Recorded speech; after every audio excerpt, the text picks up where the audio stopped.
Our first look at how Crossover Breakers is going to shatter expectations.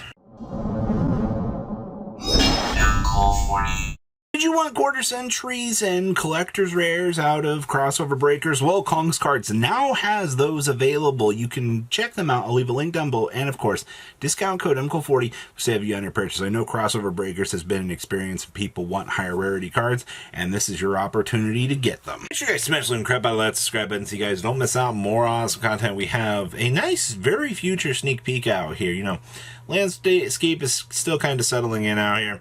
We have some interesting things to kind of show off, and top 16 for this event here from Kongs. We have 4 Snake Eyes. Wow.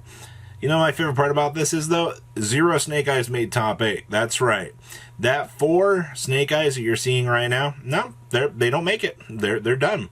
We had 3 Maliss, 3 Ryzeal in your top 16. This is actually incredibly interesting to see how this deck is just holding on out here. Shifting the meta around, punching through the Snake Eyes, and doing what it needs to do. I mean, genuinely, that's pretty good. We also had 3 Tempai. Okay, so dragons are pretty strong. We had a Ritual Beast, a Spright, and a Dragon Link. So you have an interesting selection of rogue here. Now your top 8, dun dun dun. Your biggest deck in top 8 is actually Maliss. Maliss showcasing such a strong hold on the meta. Like, it's actually super interesting that watching this deck just do its power plays is nuts. Now, Ryzeal ended up winning the event. Ryzeal and Maliss are definitely checking. I want to say like Ryzeal is just so far ahead of the meta in itself, but Maliss is like super far ahead in terms of combo. Like, and the fact, you know, they're an inherent shifter deck that just gets to take advantage of this. Okay, and then of course we did have 2 Tempai Dragon decks. Tempai still, you know, kind of the ignorant smash through, do as you need to do. And then we also had 1 Spright making top 8 here. I'm not surprised about the Spright thing, to be honest with you. There will always kind of be like 1 rogue deck that will slip by. You just kind of decide on the flavor that you want. Let's pass on over to those deck lists. Starting things off here, we actually have good old Ryzeal here. Now, you notice anything special in here? No small worlds. No, you know, there's no 7 tachyons. You just go full search crazy with the bonfires and hope for the best. Small World was a cool consideration of things that you want to do, and I know, you know, with no, you know, 7 tachyon currently, people are looking for those cool ways to do things, and this should give you a relatively strong idea what to do. Okay. Next up here, dun dun dun, Maliss. Still sporting off the impulses, all the ratios in here, except for this. I don't know, I feel only about 1 Cheshire Cat, but the fact that you did get away with 1 is good. You do have the Trisbania, along with your triple crossout designators. And then, of course, the power of Solemn Judgment. Also, don't underestimate this card. Also, Neo Tempest Terahertz is going to be the one you're going to want to go to. Don't listen to anybody else trying to do the Link 6. Ooh, we have our Spright list. Spright managed to get 3rd place here, with actual Archlord Christia down here. The cool little shenanigans that you can do by having this little thing be an inconvenience to your opponent is going to be pretty strong. We are doing the mini 2-card splash between the 2 Icebreaker cards for the extension line. There's not much else to really say about this, honestly. I like what I'm seeing. You got everything kind of feels normal here. Okay. Tempai. Ah, yes. Brageki's built in. You have the droplets for the board break, and you got 6 small Charmies for whatever could possibly go wrong. Go ahead and sculpt your hand however you need to here. The fact that these Charmies are just getting you all of this insanely good value, I like this. Hello, Quacky Maradrago. How are you? Standard special summon target, do the bouncy bounce, laugh at your opponent. Seems okay to me. Ooh, we have Ghost Reaper and Winter Cherries in the main deck here. I love Winter Cherries. I love when we can actually see things go well here. But Requiesce, Sequence, and this is it. These are our targets. Like, we weren't even worried about hitting anything in Maliss. I mean, I guess that's interesting. Or, you know, something in Ryzeal. Also, hello, Heatwave. We're back on this. You know, if you high roll the Heatwave, you're probably going to do well. Ooh, we have more Ryzeal for you here. Once again, triple bonfire, I feel like is just what people are going to look towards. You know, you've also got triple desires, considering the fact that the TCG has effectively hit all other methods of searchability.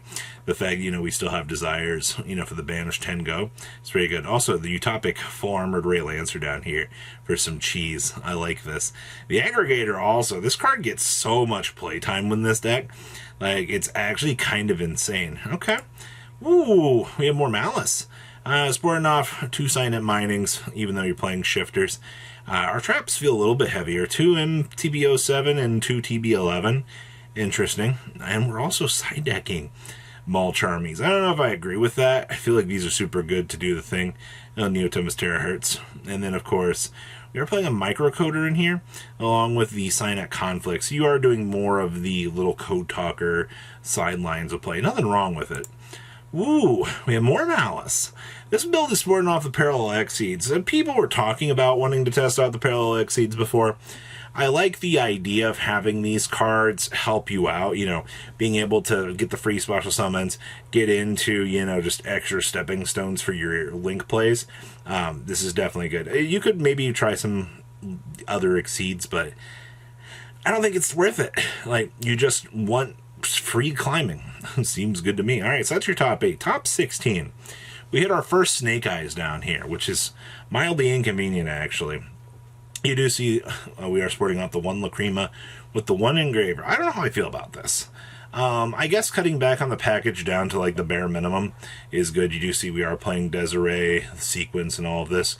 You know, we're not even going down the extra sublines or anything like that. You also Rysilago and Shavara. You got to make cuts somewhere, right? Still doing the good old Azarun and DD Ground. Okay. Ooh, we have more for you. This is very surprising. Just going triple Engraver, no Lacrima. I guess they just feel like they don't necessarily need it. And I mean, to be fair, you're going to be stepping on into the Underworld Moon here anyway for what you need. The 1 splash package here, playing 45, which is good. Hello, March Armies. Still doing the thing out here. And, of course, maximizing on everything that you could want to see. Yeah, I don't see anything wrong here. Looks pretty good to me. Ooh, we have... This is interesting. This is Snake Eyes, Sky Striker, Familiar Possessed. I love this deck. I love the idea of being able to use all these engines to facilitate. I mean, you got 42 spell cards in here. Like, these engages are going to get you some stupid thick value very quickly. You have going second cards to do your thing. And, of course, you get mini draw power off of the Possessed stuff because you're playing Hida. Yeah, this is pretty awesome to see. And then, of course, we have more Tenpai here. Yeah, still main deck in the shifters. This build chose to go the route of Fenrir. I'm going to be honest with you. I think Fenrir at this point is pretty bad. I think most people don't want to be dealing with this, which is kind of understandable. You know what I mean? It just kind of presents itself as a terrible piece. And then, of course, oh boy, all of the value that you could ever want to see here. All wrapped up on a nice bow. And then hello, Power Filter. Truly worried about you, Bill. Just Power Filter them on out. Alright, we have Ryzeal for you. 666. Yeah, all the Mulch Armies. This build chose to play 2 copies of the field spell. 1, 2, or 3 of the field spell. It really just comes down to your player preference on if you feel that you're going to need them. I see we're playing Exosister stuff in here, as long as the Starliege Photon Burst Dragon. There are the extra deck options down here that this deck can go through are some of the coolest little bits and pieces that this game has to offer. I love it. Ooh, Ritual Beast. You know, this deck was dominating pre-list. And, you know, it's still Arch Nemesis Protoss, but, you know, in the December meta, where you have to fight through all of these big, stupid, crazy monsters out here, it does get a little bit taxing. Ritual Beast still does this. You have the Book of Eclipses. It's actually a really solid call in the meta to try to detour your opponent so you don't have to deal with any of the stupidness that they're going to be throwing at you. We also do have more Dragon Link for you. I'm actually happy to see Dragon Link doing well, you know, with the mini Fiendsmith package in here to Necroquip on up to get to the Wave King Kaiser so you can kind of roll through that one little defensive line. It's very important that you are able to have something, because Dragon Link is a very fragile creature. I mean, you can't expect Borland to help you out at all points. Like, Card's good, but it does have its issues. And then our last list here is more Snake Eyes. Sporting off 60 cards, and we're actually playing Fiendsmiths in Paradise. Very interesting to see this card do its thing. So we're also citing the Silhouette Rabbit with the Azarune. That's such a... I just would rather main this if I'm playing 60, you know what I mean? But I guess you're so worried about your extra deck being so jammed right now. Like, you really cannot find room for this. Like, it's really rough. But what do you guys think about everything here? Please, leave a comment down below, tell me what you guys think, and I'll see your beautiful faces back here later in the day, guys. Patrons, thank you.